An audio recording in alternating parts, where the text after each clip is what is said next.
পুরো ভিডিওটা দেখলে বুঝতে পারবেন যে নর্মাল ফ্যান্টম 500 আর গডলাইক এডিশনের মধ্যে যে ডিফারেন্সটা আছে সেটা কি কি। এবং ফ্রেন্ডস এর ইউজার ম্যানুয়ালের মধ্যে কিছু রিকমেন্ডেশনস দেওয়া রয়েছে যেটা অনেক ভিডিওতে আপনাদের বলা হয়নি, আমি আপনাদেরকে সেই পয়েন্টগুলো বলে দিচ্ছি। এই হেডফোনটার মধ্যে যে ব্যাটারি ব্যাকআপ দেওয়া রয়েছে সেটাও একটা বিগ পয়েন্ট যেটা ফ্যান্টম 500 এর আর এটার মধ্যে ডিফারেন্সিয়েশন ক্রিয়েট করে। তো ফ্রেন্ডস আজকে আমি আপনাদের জন্য নিয়ে এসে গেছি উইংস ফ্যান্টম 500 গডলাইক লিমিটেড এডিশন, কারণ এই মডেলেরই আর একটা ভার্সন রয়েছে যেমন উইংস ফ্যান্টম 500, শুধু ওটাকে নর্মাল ভার্সনের মধ্যে বলতে পারেন। এটা হচ্ছে স্পেশাল ভার্সন গডলাইক এডিশন, যেটা লিমিটেড এডিশন আপনি বলতে পারেন, এখানে লেখা রয়েছে অলরেডি উইংস ফ্যান্টম 500 আর এই গডলাইক। পুরো ভিডিওটা দেখলে বুঝতে পারবেন যে নর্মাল ফ্যান্টম 500 আর গডলাইক এডিশনের মধ্যে যে ডিফারেন্সটা আছে সেটা কি কি। তো ফ্রেন্ডস আমি ডাইরেক্টলি এই বক্সটাকে আনবক্স করছি। সবার উপরে এখানে হেডফোনের চার্জিং কেস দেখা যাচ্ছে, এর মধ্যেই হেডফোনটা আছে। আমি এটা বার করে নিই ফ্রেন্ডস। আর ভেতরে অনেক অ্যাক্সেসরিজ দেওয়া আছে যেটা আমি ভিডিওর মধ্যে আপনাদের এক এক করে বলতে থাকবো।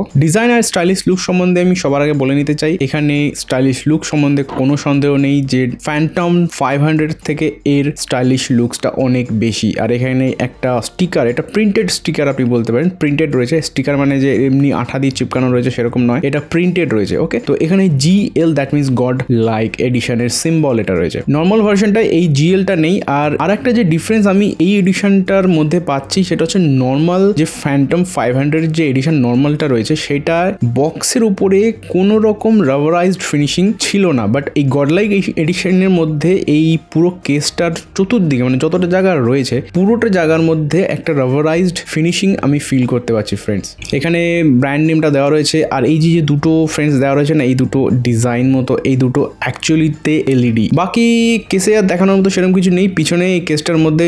আর বিল কোয়ালিটি স্টাইলিশ লুক সম্বন্ধে যদি আমি গ্রেডিং দিই তাহলে 10-এর মধ্যেও আমি এখানে 9 দেবো। যে ব্যাটারিটা আছে সেই ব্যাটারিটাকে চার্জ করার জন্য এখানে একটা চার্জিং পোর্ট দেওয়া হয়েছে। পিছনে এই কেসটার যে ব্যাটারি আছে সেই ব্যাটারিটাকে চার্জ করার জন্য একটা Type-C চার্জিং পোর্ট দেওয়া রয়েছে। চার্জিং কেসটার মধ্যে যে ব্যাটারি দেওয়া রয়েছে সেই ব্যাটারির মাধ্যমে আপনি টোটাল ব্যাটারি ব্যাকআপ অ্যাপ্রক্সিমেটলি 30 ঘন্টার আশেপাশে পেয়ে যাবেন, যেটা হিউজ পরিমাণ ফ্রেন্ডস। এবং ফ্রেন্ডস এর ইউজার ম্যানুয়ালের মধ্যে কিছু রিকমেন্ডেশনস দেওয়া রয়েছে যেটা অনেক ভিডিওতে আপনাদের বলা হয়নি, আমি আপনাদেরকে সেই পয়েন্টগুলো বলে দিচ্ছি। আমি কারোর নেগেটিভ পয়েন্ট এখানে বলতে চাইছি না, জাস্ট আমার ভিডিওর পজিটিভিটিটা আমি আপনাদের কাছে হাইলাইট করলাম। সেই পয়েন্টটা হচ্ছে যখন আপনি চার্জে বসাবেন এই কেসটাকে তখন ফ্রেন্ডস অবশ্যই মাথায় রাখবেন এই চার্জিং কেসটা যেন 5 ঘন্টার বেশি চার্জ না হয়। যদি 5 ঘন্টার বেশি চার্জ হতে থাকে তাহলে চার্জিং কেসের যে ব্যাটারি ক্যাপাসিটি সেই ব্যাটারি ক্যাপাসিটিটা কমতে থাকবে ধীরে ধীরে। এই রিকমেন্ডেশনসটা ইউজার ম্যানুয়ালের মধ্যে অলরেডি দেওয়া রয়েছে। এরকম আরও অনেক রিকমেন্ডেশনস দেওয়া রয়েছে যেটা আপনার পক্ষে জানা দরকার যদি আপনি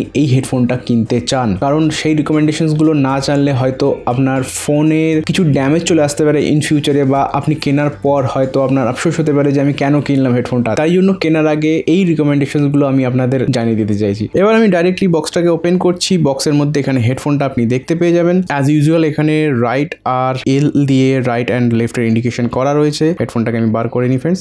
হেডফোনটার ডিজাইন সম্বন্ধে যদি আমি বলি, এখানে দেখুন একটা ছোট অ্যারো মতো ইউজ করা হয়েছে। এইটা অ্যাকচুয়ালি LED লাইট। এই LED এর মাধ্যমে আপনি ব্যাটারি ইন্ডিকেশন, লো ব্যাটারি ইন্ডিকেশন বা পেয়ারিং ইন্ডিকেশন, এই ধরনের ইন্ডিকেশনগুলো আপনি এই LED এর মাধ্যমে পেয়ে যাবেন। এছাড়া ফ্রেন্ডস এই LEDটার সাইডে দেখুন ছোট ছোট ডিজাইন করা হয়েছে, এগুলো ভীষণ সূক্ষ্ম ডিজাইন। এইগুলোর দিকে কোম্পানি নজর দিয়েছে। এখানে একটা মাইক আপনি দেখতে পেয়ে যাবেন। এই পুরো যে ব্ল্যাক পোর্শনটা ফ্রেন্ডস, এই পুরো ব্ল্যাক পোর্শনটা আমি স্মুথ ফিনিশ ফিল করছি। হেডফোনটা কানে যাতে ভালো করে ফিট হয় সেই জন্য এখানে ইয়েলো কালারের দেখুন একটা রাবারাইজড ফিন্সের ইউজ করা হয়েছে। এটা মানে আপনি যদি কানে এই হেডফোনটাকে দিয়ে রাখেন এই ফিন্সের কারণে কিন্তু আপনার কানে কোনো রকম ব্যথা হবে না, কারণ এটা পুরোটাই রাবারের তৈরি আর এটা ইয়েলো কালারের রয়েছে ফ্রেন্ডস। হেডফোনটার ফিটিং সম্বন্ধে যদি আমি আপনাদের বলি তাহলে একটা জিনিসই আমি বলতে চাই, হেডফোনটার ফিটিংসের দিকে কোম্পানি প্রচুর নজর দিয়েছে, যে কারণের জন্য এই ফিন্সটা অ্যাড করেছে, আর যার ফলে সত্যি ফ্রেন্ডস ফিটিংসটা খুবই ভালো, আপনার কান থেকে কোনো রকম ভাবে পড়বে না এবং ভালো ফিট হয়। এই ফিটিংসটার কারণেও খানিকটা নয়েজ ক্যান্সেলেশন হয়, that means passive noise cancellation যেটাকে বলা হয়। হেডফোনের ভেতরের দিকে যদি দেখেন, হেডফোনের এইখানটাতে দেখুন রাইট আর লেফটের ইন্ডিকেশন দেওয়া রয়েছে। হেডফোনের যে ব্যাটারিটা আছে সেই ব্যাটারিটাকে চার্জ করার জন্য এখানে চার্জিং কানেক্টরও দেওয়া রয়েছে। ফ্রেন্ডস একটা হেডফোনের মধ্যে দুটো করে মাইক ইউজ করা হয়েছে। একটা মাইক আপনি এখানটাতে দেখতে পেয়ে যাবেন, আরেকটা যেটা মাইক আছে সেই মাইকটা হেডফোনের ঠিক নিচের দিকে, এই জায়গাটা দেখুন একদম নিচে এই কোনাটাতে সেকেন্ড মাইকটা ইউজ করা হয়েছে। একটা হেডফোনে দুটো করে মাইক ইউজ করা হয়েছে, যে কারণের জন্য ফ্রেন্ডস এর যে কল কোয়ালিটি মাইকের মাধ্যমে সেটা খুব ভালো হয়ে যায়। এবং এখানে নর্মাল মাইক ইউজ করা হয়নি ফ্রেন্ডস, এটা আপনাকে সবাই হয়তো ভিডিওতে মধ্যে বলেনি, বাট আমি আপনাদের বলে দিতে চাইছি এখানে MEMS মাইকের ইউজ করা হয়েছে। That means micro electro mechanical system. এটা অ্যাকচুয়ালিতে মাইক নয়, বাট মাইকের মতনই কাজ করে। ওয়ান টাইপ অফ ডায়োড, যারা ইলেকট্রনিক সম্বন্ধে জানেন তারা হয়তো কিছুটা বুঝতে পারছেন। One type of diode air প্রেশারের মাধ্যমে এটা কাজ করে। আমি ডিটেলসে অত কিছু বলছি না ফ্রেন্ডস। দ্যাট মিনস এই যে টেকনোলজিটা একটা একদম নতুন ধরনের টেকনোলজি যেটা মাইকের কাজ করে। ইন ফিউচারে এই ধরনের মাইক সব হেডফোনে আপনি পেয়ে যাবেন এবং এটা একটু কস্টলিও হয় ফ্রেন্ডস। এবং এই মাইকটার মধ্যে আপনি ENC that means environmental noise cancellation পেয়ে যাবেন। ডিসক্রাইব করে যদি বলি ফ্রেন্ডস, আপনার ফোন কলটার মাধ্যমে আপনি যার সাথে কথা বলছেন সে যখন আপনার সাথে কথা বলবে তখন আপনার আশেপাশে বাইরের যে সাউন্ড কোলাহল যেগুলো রাস্তার সেগুলো সে শুনতে পারবে না। ম্যাক্সিমাম 40% 30% ডিক্রিজ হয়ে যাবে ENCর ফলে। এই হেডফোনটার মধ্যে যে ব্যাটারি ব্যাকআপ দেওয়া রয়েছে সেটাও একটা বিগ পয়েন্ট, যেটা ফ্যান্টম 500 আর এটার মধ্যে ডিফারেন্সিয়েশন ক্রিয়েট করে। ফ্যান্টম 500 যে ব্যাটারি ব্যাকআপ ছিল সেটা 5 থেকে 5.5 ঘন্টার আশেপাশে ছিল, বাট এই গডলাইক এডিশনটা ফ্রেন্ডস ওর থেকে আরো মোটামুটি 2 ঘন্টা মতো বেশি ব্যাটারি ব্যাকআপ পেয়ে যাবেন। দ্যাট মিনস এটাতে আপনি 7 থেকে 7.5 ঘন্টার আশেপাশে ব্যাটারি ব্যাকআপ পেয়ে যাবেন। ডিফল্ট বক্সের পিছনে আপনি দেখতে পেয়ে যাবেন 8 ঘন্টা ব্যাটারি ব্যাকআপ আছে, বাট 8 ঘন্টা নর্মালি হয় না ফ্রেন্ডস, একটু কমই হয়। এবং ফ্রেন্ডস এই যে 7.5 ঘন্টার আশেপাশে আপনি ব্যাটারি ব্যাকআপ শুধু হেডফোনে পেয়ে যাবেন, এটা সিঙ্গেল চার্জে পাবেন ফ্রেন্ডস, এটা মাথায় রাখবেন। হিউজ ব্যাটারি ব্যাকআপ থাকার ফলে অনেকের জন্য এটা ভীষণ হেল্পফুল হয়ে যায়। এছাড়া গেমার্সদের জন্য তো হেল্পফুল হয়েই যায়, কারণ গেমার্সরা অনেকক্ষণ গেম। এছাড়াও এটার মধ্যে 40 ms আলট্রা লো লেটেন্সি গেমিং মোডের অপশন দেওয়া রয়েছে ফ্রেন্ডস। নর্মালি 60-65 লো লেটেন্সি গেমিং মোড যেসব হেডফোনের মধ্যে ইউজ করা হয় সেখানেই লো লেটেন্সির এফেক্টটা প্রায় দেখা যায় না। 40 ms লো লেটেন্সি এখানে ইউজ হয়েছে। দ্যাট মিনস আপনি বুঝতেই পেরে যাচ্ছেন কতটা কম লেটেন্সি ইউজ করা হয়েছে, যার ফলে আপনি ধরেই নিতে পারেন কি এখানে ল্যাগ ট্যাগ, সাউন্ডের যে ল্যাগ ট্যাগ হয় গেম খেলার সময় সেগুলো আপনি কিছুই শুনতে পাবেন না ফ্রেন্ডস। এছাড়া এর মধ্যে আরো কিছু স্পেসিফিকেশন দেওয়া আছে যেগুলো আমি আপনাদের চট করে বলে দিই। ব্লুটুথ 5.1 এ ইউজ করা হয়েছে। IPX5 water and sweat resistant আপনি এখানে পেয়ে যাবেন। দ্যাট মিনস কানের মধ্যে দিয়ে আপনি এক্সারসাইজ করুন, ঘামটাম লাগলে কোনো রকম কোনো প্রবলেম হবে না। এবার এর মেইন পয়েন্ট যেটা চলে আসে সেটা হচ্ছে সাউন্ড কোয়ালিটি কিরকম। ফ্রেন্ডস এই জায়গাটা হচ্ছে স্পিকার ড্রাইভার সেকশন এবং এখানে 10 mm স্পিকার ইউজ করা হয়েছে। ফ্রেন্ডস হেডফোনটাকে আমি অনেকক্ষণ ইউজ করেছি এবং বিভিন্ন ধরনের গান শুনেছি। নর্মালি আমি রক টাইপের গানই বেশি শুনি, তবে এখানেও আপনাদেরকে আমি বলে দিতে চাই ফ্রেন্ডস, আমি রিসেন্টলি এই জিনিসটা বেশি বলছি যার ফলে আপনাদের সাউন্ড অপারেট করতে খুবই সুবিধা হবে।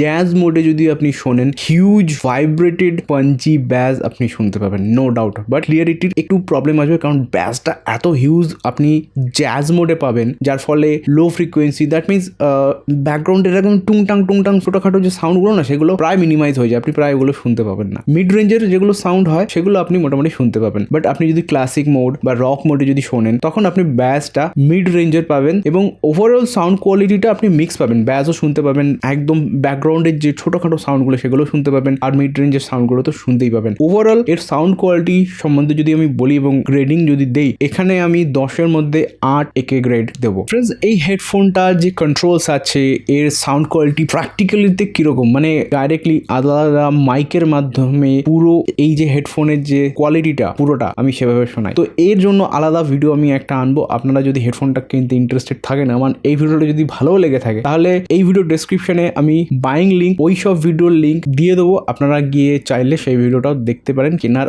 আগে। ফ্রেন্ডস অ্যাক্সেসরিজ সম্বন্ধে যদি বলি, এখানে অ্যাক্সেসরিজে একটা চার্জিং কেবল দেওয়া হয়েছে যেটা টাইপ সি চার্জিং কেবল। এই সাইডে এখানটাতে দুটো পেয়ার ইয়ার প্যাড দেওয়া হয়েছে, একটা বড় সাইজ একটা ছোট সাইজের, আর মিডিয়াম সাইজের যেটা সেটা হেডফোনের সাথে অলরেডি কানেক্টেড রয়েছে। এছাড়া এখানে আপনি একটা ইউজার ম্যানুয়াল, এছাড়া এখানে একটা লিফলেট টাইপের দেওয়া রয়েছে ফ্রেন্ডস এটা। এবং ফ্রেন্ডস আরেকটা ইম্পর্টেন্ট পয়েন্ট আমি বলে দিতে চাই, এখানে এই হেডফোনটায় আপনি 1 বছরের রিপ্লেসমেন্ট ওয়ারেন্টি পাবেন। দ্যাট মিনস হেডফোনটা যদি খারাপ হয়ে যায় তাহলে হেডফোনটা আপনাকে সারিয়ে দেবে না, এই হেডফোনের বদলে আপনাকে অন্য একটা হেডফোন ডাইরেক্টলি দিয়ে দেবে। এবং রেজিস্ট্রেশন করার প্রসেস ভীষণ ইজি, এখানে কল করে রেজিস্ট্রেশন করে নিতে পারেন, ইমেলের মাধ্যমে করতে পারেন, বা এখানে যে কিউআর কোড আছে কিউআর কোডের মাধ্যমে আপনি এই রেজিস্ট্রেশন করে নিতে পারবেন। আর এখানে কিছু স্টিকার্স দেওয়া রয়েছে, আপনি চাইলে যেখানে খুশি স্টিকারটা লাগাতে পারেন। এবং ফ্রেন্ডস এর প্রাইস সম্বন্ধে যদি আমি বলি, এর নর্মাল যে ভার্সনটা আছে that means wings phantom 500 normal ভার্সনটা, সেটার প্রাইস যা এটার প্রাইসও সেম আছে। গডলাইক এডিশন দ্যাট মিনস এইটার প্রাইসও 2000 টাকার আশেপাশে আপনি দেখতে পেয়ে যাবেন। এই প্রাইস হিসেবে যদি কনসিডার করা হয় আমি বলবো যে এটা 800 টাকার মধ্যে হলে খুবই ভালো হতো।